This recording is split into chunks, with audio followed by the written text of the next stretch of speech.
నమస్తే, welcome to story board. వస్తున్నా మీకోసం వస్తున్నా అంటూ చంద్రబాబు యాత్రలో ముందుకెళ్తున్నారు.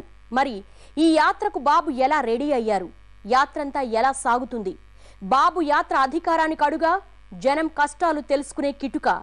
నాడు గాంధీ, వినోబా భావే, నేడు వైఎస్ చంద్రబాబు. అసలు పాదయాత్రల వెనుక సీక్రెట్ ఏంటి? బాబు యాత్రలో హైలైట్ ఏంటి? ఈ అంశాలపై ఇవాళ స్టోరీ బోర్డ్. అదిగో మన చంద్రబాబు వస్తున్నాడు, అదిగదిగో చంద్రబాబు వస్తున్నాడు, అదిగో మన చంద్రబాబు వస్తున్నాడు, అదిగదిగో చంద్రబాబు. వస్తున్నా మీకోసం అంటూ పాదయాత్రలో అడుగులేస్తున్నారు చంద్రబాబు. రాష్ట్ర చరిత్రలో ఏ నేత చేయనంత సుదీర్ఘ పాదయాత్రను పూర్తి చేసేందుకు ఈ 6 పదులు దాటిన రాజకీయ యువకుడు సన్నద్ధమయ్యాడు. ఇప్పుడు స్టేట్లో బాబు పాదయాత్రే హాట్ టాపిక్. వేల కిలోమీటర్లు సాగనున్న చంద్రబాబు మహా పాదయాత్ర ఎలా జరగనుంది? అదిగో మన చంద్రబాబు వస్తున్నాడు, అదిగదిగో చంద్రబాబు వస్తున్నాడు.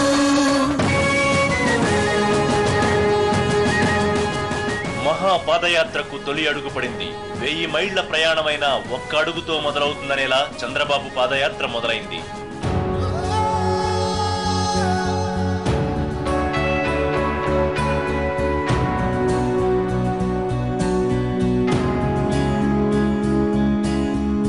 పేరు చంద్రబాబు, వయసు 62 ఏళ్లు, ఎత్తు 6 అడుగులు, బరువు 72 కిలోలు.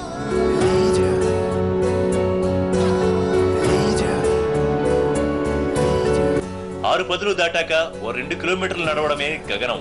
కానీ చంద్రబాబు 1 కాదు, 10 కాదు, 100 కాదు, ఏకంగా 2300 కిలోమీటర్లు చంద్రబాబు పాదయాత్ర సాగనుంది. చూడ్డానికి ఆరోగ్యంగా కనిపిస్తోన్న ఆ వయసులో అంత దూరం నడవడం అంటే నిజంగా దుస్సాహసమే. జెడ్ కేటగిరీ సెక్యూరిటీ ఉన్న చంద్రబాబు గ్రామాలన్నీ తిరిగి ప్రజల్లో మమేకమవ్వడం భద్రతాపరంగా కూడా క్లిష్టమైన వ్యవహారమే. ప్రతిపక్షాల ఆరోపణలు, భయపెడుతోన్న ఆరోగ్యం, ఛేదించలేని సెక్యూరిటీ సమస్యలు ఇవన్నీ పక్కన పెట్టి ప్రజల కోసం వస్తున్నా మీకోసం అంటూ మహాపాదయాత్ర కోసం ముందుకు కదిలారు చంద్రబాబు.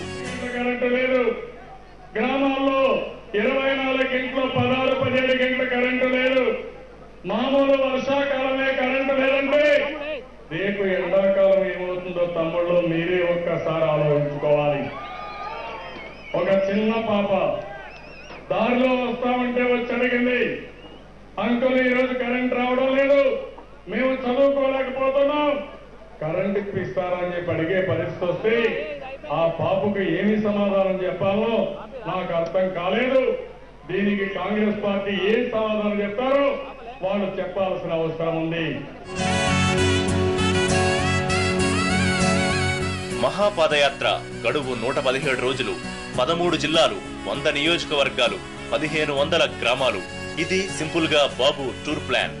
జాతిపిత బాపూజీ జయంతి రోజైన అక్టోబర్ 2న మొదలుపెట్టి వేలాది గ్రామాలు పర్యటించాక గణతంత్ర దినోత్సవం నాడు అంటే 2013 జనవరి 26న ముగుస్తుంది.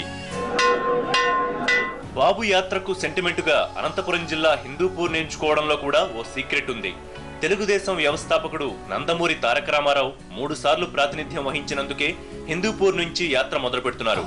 ఈ సెగ్మెంట్ లో ఇప్పటి వరకు టీడీపీ ఎప్పుడూ ఓటమి పాలవ్వలేదు. అందుకే ఇక్కడి నుంచే యాత్రను ప్రారంభిస్తున్నారు. దీంతో 2014లో కూడా తమ పార్టీ ఎమ్మెల్యేలు ఘన విజయాన్ని అందుకుంటారన్న ఆశ కూడా ఉంది.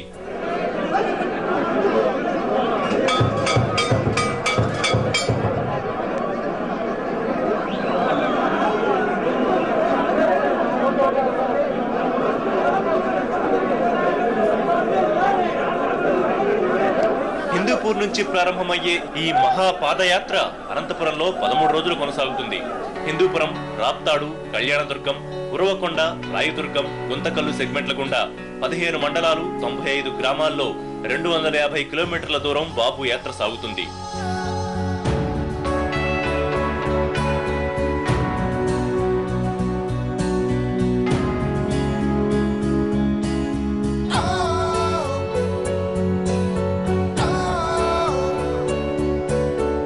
తొలి రోజు బాబు 8.7 కిలోమీటర్లు నడుస్తారు. రెండో రోజు 20.5 కిలోమీటర్లు, మూడో రోజు 14.5 కిలోమీటర్లు, నాలుగో రోజు 20.2 కిలోమీటర్లు, 5వ రోజు 20.3 కిలోమీటర్లు యాత్ర సాగుతుంది.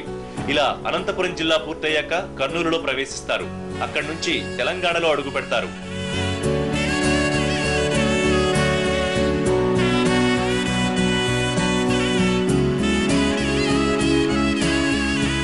ఈ మొదటి విడత యాత్రలో ఎక్కువగా తెలంగాణ సెంటిమెంట్ ను పండించేలా వ్యూహం సిద్ధం చేసుకున్నారు. అనంతపురంలో మొదలయ్యే బాబు యాత్ర మహబూబ్ నగర్, రంగారెడ్డి, మెదక్, నిజామాబాద్, కరీంనగర్, వరంగల్, ఖమ్మం జిల్లాల మీదుగా తెలంగాణలో సాగుతుంది.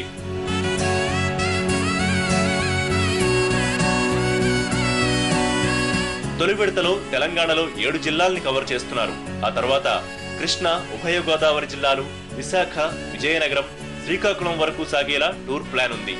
అయితే జనవరి 26 కల్లా బాబు ఏ జిల్లాలో ఉంటే అక్కడితోనే మొదటి విడత యాత్రను ముగించేలా ప్లాన్ చేశారు. 62 ఏళ్ల వయసు అనేది ముసలి వయసు కాదు కదా, అందుకని మేము దాని గురించి ప్రత్యేకంగా ఏదో పెద్ద వయసు వాళ్ళు నడవకూడదు అనే ఆలోచన అసలు అయితే ఉండకూడదు. 62 ఏళ్ళకి ఎన్ని వేల మైళ్ళు అయినా కూడా నడవచ్చు. వారు నడిచేది రోజుకి ఒక 20 మైళ్ళు అని చెప్పారు. ఆ 20 మైళ్ళు నడవటం అనేది పెద్ద కష్టమైన విషయం కాదు. తర్వాత ఇంకోటి ఏంటంటే వారి శరీర ఆరోగ్యం గురించి మాకు తెలిసినంత వరకు వారికి ఎటువంటి సమస్యలు అంటే ఈ డయాబెటీస్, బ్లడ్ ప్రెషరు, గుండె జబ్బులు, మెదడు జబ్బులు లేదా ఈ లివర్ జబ్బులు ఇలాంటివి ఉన్నట్టు లేవు. ఏవి లేనప్పుడు డయాబెటీస్, బ్లడ్ ప్రెషర్ లాంటి జబ్బులు ఏమి లేనప్పుడు ఎంత దూరమైనా నడవచ్చు. తర్వాత ఇంకోటి ఏంటంటే బరువు కూడా ఎక్కువగా బరువు ఉన్నట్లేరు, లావుగా ఉన్న వాళ్ళు కాదు, సన్నగానే ఉన్నారు. కాబట్టి నా ఉద్దేశంలో వాళ్ళు రోజుకి 20 కిలోమీటర్లు లేదా 20 మైళ్ళు చొప్పున 3 నెలలు 4 నెలలు నడిచినంత మాత్రాన వారికి వచ్చేటువంటి ఆరోగ్య సమస్యలు అంటూ ఏం ప్రత్యేకంగా ఉండవండి. చంద్రబాబు యాత్ర కోసం పార్టీ శ్రేణులన్నీ ఉత్సాహంగా పనిచేస్తున్నాయి. బాబుతో అంటీ ముట్టనట్లు వ్యవహరిస్తోన్న హరికృష్ణ కూడా ఓ రోజు ముందే వచ్చి యాత్ర ఏర్పాట్లు పర్యవేక్షించారు. యాత్ర మొదలయ్యేటప్పుడు భార్య భువనేశ్వరి, కొడుకు లోకేష్ కూడా బాబు వెంట ఉన్నారు. యాత్ర మొదలుపెట్టే ముందు గాంధీ, అంబేద్కర్, ఎన్టీఆర్ విగ్రహాలకు పూలమాలలు వేసి ఆంజనేయ స్వామి ఆలయంలో పూజలు చేసి యాత్ర మొదలుపెట్టారు. అయితే ఇంత సుదీర్ఘ పాదయాత్రకు బాబు ఆరోగ్యం ఎంతవరకు సహకరిస్తుందన్న అనుమానాలు కొద్దిగా లేకపోలేదు. బాబు ఆరోగ్యంతో పాటు వాతావరణం కూడా సహకరించాల్సి ఉంటుంది. పాదయాత్ర వద్దు, వాహనంలో వెళ్లాలని పార్టీ నేతలు ఎంత వారించినా బాబు మాత్రం ప్రజా సమస్యల్ని నేరుగా అడిగి తెలుసుకునేందుకు పాదయాత్రకే సయ్యన్నారు. ఇవాళ రాష్ట్రం ఎదురు చూస్తుంది. ఒక మంచి నాయకత్వం వస్తేనే తప్ప ఈ రాష్ట్రం ఒక గాడిని పడేటువంటి పరిస్థితి ఏమాత్రం కూడా లేదని, మన కష్టాలు ఎవరికి చెప్పుకోవాలనేటువంటిది దాంతో ఎదురు చూస్తున్నటువంటి తరుణంలో చంద్రబాబు నాయుడు గారు ఈ పాదయాత్రని చేపట్టడం జరిగింది. కేవలం రాష్ట్రంలో ఉన్నటువంటి ప్రజల తాలూకు స్థితిగతులను తెలుసుకోవడం కోసం ఈ ప్రయాణం. ప్రముఖంగా గ్రామాలలో ఉన్నటువంటి ప్రజలను కలుసుకోవాలి.